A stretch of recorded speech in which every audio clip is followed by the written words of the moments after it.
Well, trees are probably one of the oldest or most ancient symbols within religion worldwide. You have all indigenous religions and many of the global religions as well focus on trees as a really important symbol of the sacred. So the symbol of the tree of life, for example, is a really critical symbol.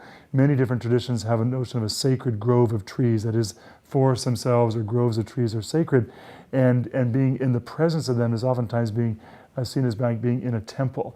And of course, what you find in common in both places, if you enter into a temple, silence is the natural language in the temple that oftentimes leads into music, and a similar kind of thing in the trees. That you read the journals of people who wandered into the redwood groves, for example, and they talk about being in a sacred temple and being silenced by it in terms of move towards silence, but then also hearing the sounds through the trees as the music that moves in that. So that interplay between silence and music and the connection with trees, I think, is a close one in many traditions. A lot of our world gets cluttered up with sounds, with speaking, with voices, words, and so forth, and it's moving away from those. So you're oftentimes moving into the wilderness, moving into the forest, moving into nature, where you can still those voices, and that then allows you to be opened up to hearing what sometimes people call the music of the universe, the sounds of nature, which silence is probably the most profound expression of that.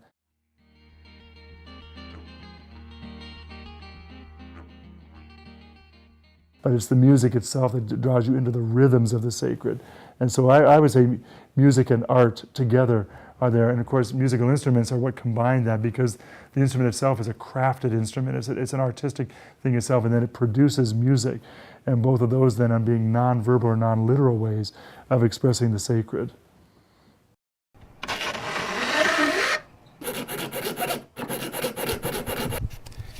Before I ever built my first guitar, I didn't realize actually what was involved in a guitar, but there's lots and lots of steps in doing it.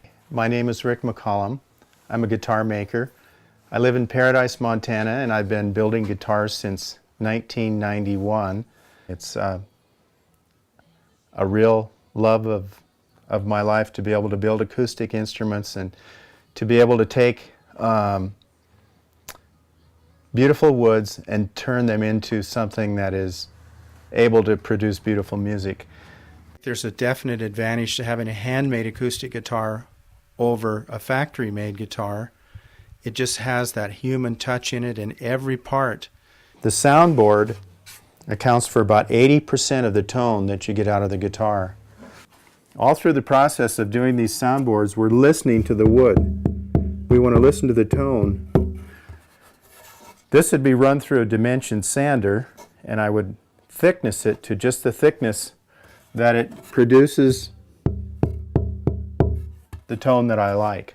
To really do it right, I've learned that it's not something that you want to try and speed up. It's not something you want to try and get done as much as you can in a particular day. You just have to relax and do what needs to be done without being in any rush at all.